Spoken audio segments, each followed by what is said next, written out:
السلام عليكم ورحمة الله وبركاته. هذه هي حلقة 100,000 مشترك. أتمنى تشوفوها من هذه الدقيقة إلى آخر دقيقة. فأنا مثل ما وعدتكم نوصل 100,000 مشترك وأرويكم المقطع الغريب اللي أنا صورته، واللي هو بالمناسبة مو معجزة، لأن المعجزة تصير بس للأنبياء والرسل، لكن أنا قلت مثل المعجزة، يعني إنه شيء غريب جدا. المهم القصة صارت لي قبل سنة، فكنت كل فترة نروح أنا وأمي نتمشى للحديقة، وأنا من النوع اللي أحب مخلوقات الله سبحانه وتعالى بكل أنواعها. فأنا وأمي طلعنا مرة نتمشى ساعة 11 بالليل، وانا بالطريق كان اشوف عنكبوت كبير كلش. لحد الان هذا هو كان اكبر عنكبوت انا شايفه بامريكا. ففتحت الفلاش والكاميرا مالتي مال سامسونج جالكسي اس 6، وهسه راح ارويكم شنو الشيء اللي انا صورته.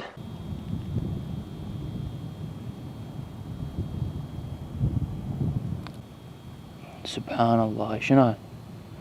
راس رجال وعنده سنون. اعوذ بالله من الشيطان الرجيم، بسم الله الرحمن الرحيم. فمثل ما انتم شفتوا يعني سبحان الله، يعني ملامح انسان بشر، كانما يعني شيطان وجه مال فد شخص. سبحان الله، شيء كلش غريب. والاغرب من هذا انه انا وامي رحنا تقريبا ساعه كامله تمشينا بالحديقه وهاي، ورجعنا كان اشوفه نفس المكان واقف، ورجعت صورته، وهذا التصوير مرتلخ نفس الوجه. لما قلت اعوذ بالله من الشيطان الرجيم ظل واقف نفس المكان، ما تحرك. شعر مال انسان.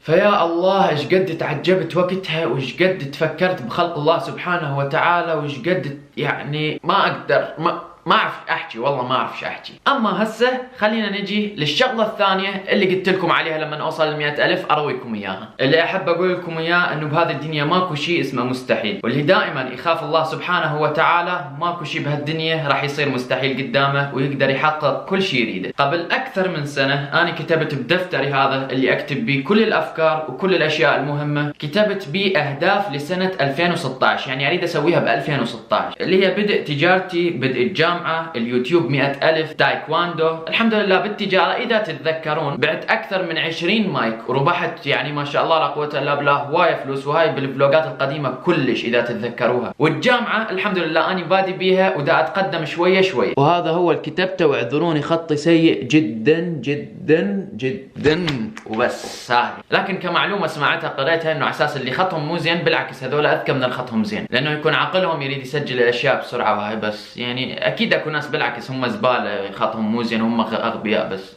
ما ادري والله ما ادري، ما هو معلومه. الاحلى من هذا كله انه اخوان عمر زكي الابطال الوحوش ما شاء الله عليهم، خاصه منهم اللي نشروا الهاشتاج بكل مكان، اللي هو كان توصيل عمر زكي 100,000 قبل 2017، واللي انا كنت متخيل انه وراء 2017 او بالضبط على 2017 ويجوز نوصل 100,000. وصلنا 100,000 قبل اسبوع من 2017. تخيلوا شنو انتم اخوان عمر زكي، شنو انتم. وقتها اول ما بديت الهاشتاج كان عندي تقريبا 65,000 مشترك، قلت لكم كنا نزيد 1000 مشترك باليوم تقريبا، وانه اذا انتم نشرتوا الهاشتاج ممكن نزيد 3000 مشترك، وانه كان باقي 18 ما ادري 20 يوم، وممكن قبل 2017 نوصل 100,000 اذا نشرتوا الهاشتاج، وانه وراها راح يصير بدل ما 1000 مشترك باليوم تصير 3000 مشترك باليوم. من هالسوالف وراها نشرتوا الهاشتاج، واني بنفسي ايضا اجتهدت ونزلت مقاطع اكثر، والحمد لله كل هذه الاشياء اتت ثمارها، والفضل اولا لله سبحانه وتعالى ثم لكم. بالمناسبه هسه خليني ايضا ارويكم حيوان غريب انا صورته مره كنت دا اتمشى، واول مره كنت هذه اشوف بهذا الحيوان. شنو هذا الكائن؟ سبحان الله، اعوذ بالله من الشيطان الرجيم. شنو هذا؟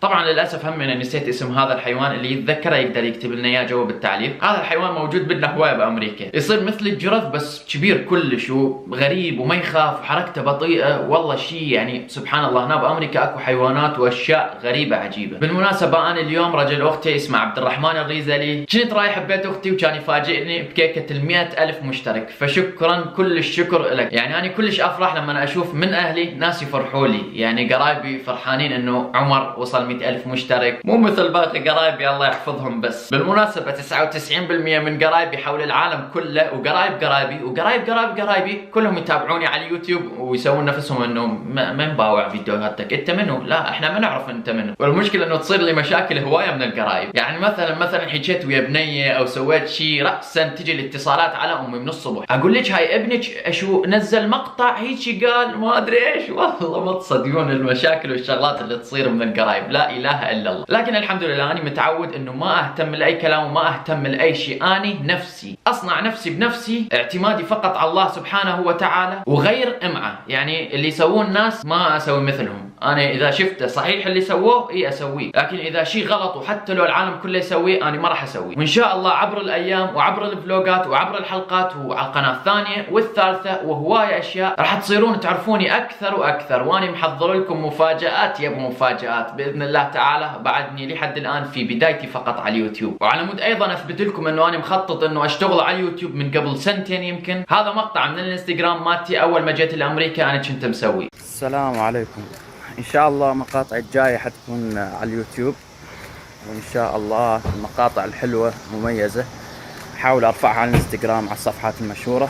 بالمناسبة نجاحي على اليوتيوب ما اجى هيك هباء منثورة او هيك بسهولة او بغباء، ترى هذا نجاحي يعني اعتمد على اشياء انا متعلمها قبل وعلى اساليب واشياء خاصة باليوتيوب، وان شاء الله كل هذه الاساليب والشغلات راح اعلمكم اياها على قناتي الثانية. ودليل على انه شهرتي باليوتيوب هاي مو حظ، وانه هاي كلها بجهدي وبجهد انتم يعني الناس اللي يساعدوني، واكيد الله سبحانه وتعالى اولا. انه انا اصلا صاحب قناة ثقف نفسك اللي كانت على الانستغرام، كان عندي تقريبا 80,000 مشترك، وهذا الحكي قبل سنة ونص. يعني 80,000 مشترك وقتها كان في شيء كلش قوي، و80,000 مشترك حقيقي اكيد. احمد الله سبحانه وتعالى انه كانت قناتي وقتها بالانستغرام من الصفحات الوحيدة اللي ما تنشر اي شيء حرام، ودائما اذكرهم بالله سبحانه وتعالى. ووقتها كان عندي هواية اصدقاء مشاهير ولحد هسه هم اصدقائي واعرفهم، بس وقتها هذه الصفحة كانت تاخذ وقتي كله، فلذلك قررت ابيعها وشفت ماكو فايدة غير انه اشتغل على اليوتيوب. واحمد الله سبحانه وتعالى انه انا تعرفت على ناس طيبين امثالكم. وبما انه اليوم احنا قاعدين سوية ودا نسولف ودا احكي لكم قصص وهاي، خليني احكي لكم قصة حكيتها بفلوج اوكلاهوما الاخير، لكن الفلوج كان طويل كلش والقصة كانت اطول فمسحتها وقتها، لكن هسه راح احكي لكم اياها. القصة وما بيها انه عائلتي احنا مسلمين ملتزمين معتدلين غير متشددين، فانا كنت مقدم على شغل اسمه تارجت، وراها قبلوني ورحت للمقابلة. فاني امي قالت لي عمر اذا حطوك بمكان راح تضطر بيه تشتغل ويا الخمر وهذه الامور لا تشتغل. المهم رحت للمقابلة وقالت لي انت راح تشتغل اما كاشير او ترتب الاشياء، والمشكله انه الشغلتين هذه راح تتعلق بالخمور. واكو حديث للنبي محمد صلى الله عليه وسلم اختصر لكم اياه، انه اي شيء يتعلق بالخمور او ببيع الاشياء الحرام او تساعد على بيعها او اي شيء يتعلق بالاشياء الحرام فهو حرام. فانا قلت لهذه المريه is there another position because my religion doesn't allow me to do anything related to drinks، يعني ديني ما يسمح لي انه اتعامل اي شيء ويا المشروبات او الاشياء الحرام. فكان راسا يتعكر وجهها وباعت عليها هيجي، بعدين باعت هيجي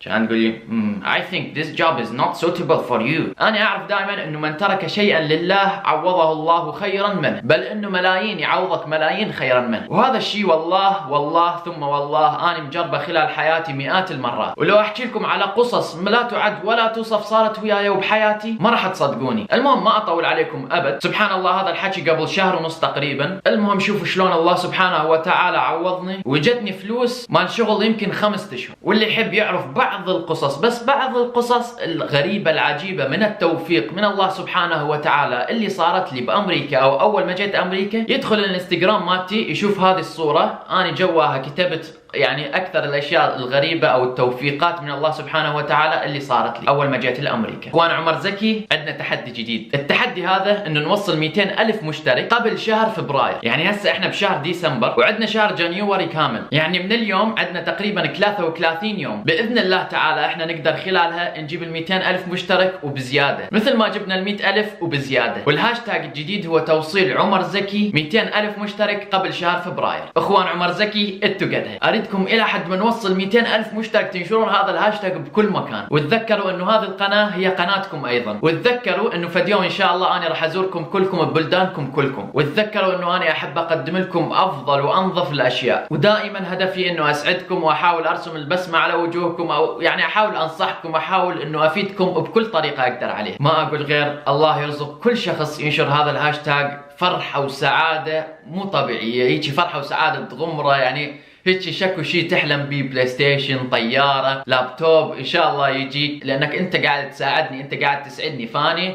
راح ادعي لك هذا الدعاء، وان شاء الله ربي يحقق هذا الدعاء لكل شخص يساعدني ولكل شخص يحبني من كل قلب. وبالمناسبة حسابي على الانستغرام من زمان اللي كان ب 80,000 كان 70% او 80% مقاطع ضحك وونسة، وكل فترة انزل شيء ديني او شيء تعليم، لان افضل طريقة تجذب بها الشباب او جيلنا هذا الجديد هي انه انت تضحكهم وبنفس الوقت تعطيهم نصيحة بالضبط مثل فلوجاتي اللي أنا دا أسويها، واللي خلالها مثل ما أنتم شايفين كل فترة مثلا أقول لكم صلاة تايم، مسجد تايم، صدقة تايم، أي شيء. واللي هو هذا للأسف تفكير بعض الناس يعتبروه رياء، واللي هو هذا بالضبط عكس الرياء. أصلا هذا شيء خيالي. أنتم تعرفون الحسنات اللي أنا دا أكسبها من هذا الشيء؟ لا ما تعرفون. بالضبط مثلا لما أنا أسوي لفات وأطلع أوزعها للمشردين وأصور لكم وأقول لكم شوفوا أنا هسه دا أوزع لفات للمشردين، هذا الشيء أبدا ما يعتبر رياء ولا يعتبر غلط، هذا الشيء يعتبر الصحيح. أصلا هذا الشيء لو كل واحد يسويه احنا الخير راح ينتشر بالمجتمع بشكل مو طبيعي، والكل راح يتذكر هذه الأشياء وراح تنخزن بمخه وراح يحاول يريد يسوي نفس هذه الأشياء اللي شاف شخص سواها. أنا قاري مثل الفتوى تقول إذا عندك أكثر من 100 شخص يتابعوك وأنت قلت لهم على شيء زين أنت سويته أو خير بهذه الأمة، فهذا ما يعتبر رياء، هذا إنما يعتبر نشر خير. فما بالكم أنه أنا عندي مو 100 شخص، أنا عندي 100,000 شخص. فالحمد لله أنا هدفي أيضا من خلال الفلوجات إنه أكسب أجر وإنه أعلم الناس وإنه أكسب أجر بيهم. بالمناسبة وعد من عندي إذا وصلنا هذا المقطع 20,000 لايك، ما أدري ليش هيك رقم إجا ببالي، المهم أسوي لكم حلقة كاملة أحكي لكم بها على كل الأشياء الغريبة والعجيبة اللي صايرة بحياتي، واللي هي هواية أشياء واحدة أغرب من الثانية. يعني حتى أكو شغلة غريبة مثل هذه اللي هسه شفتوها بالحلقة، أكو همين شغلة ثانية صارت لي أو شغلتين بيوم واحد. وقبل ما أنهي الحلقة أقول لكم لا تنسون بالوصف قناتي الثانية، الانستغرام، الفيسبوك، ولا تنسون هاشتاجنا الجديد إلى حد ما نوصل ل 200,000 بإذن الله، ومستمرين ونحو الأفضل. وأسعد نفسك بنفسك، والسلام عليكم ورحمة الله وبركاته.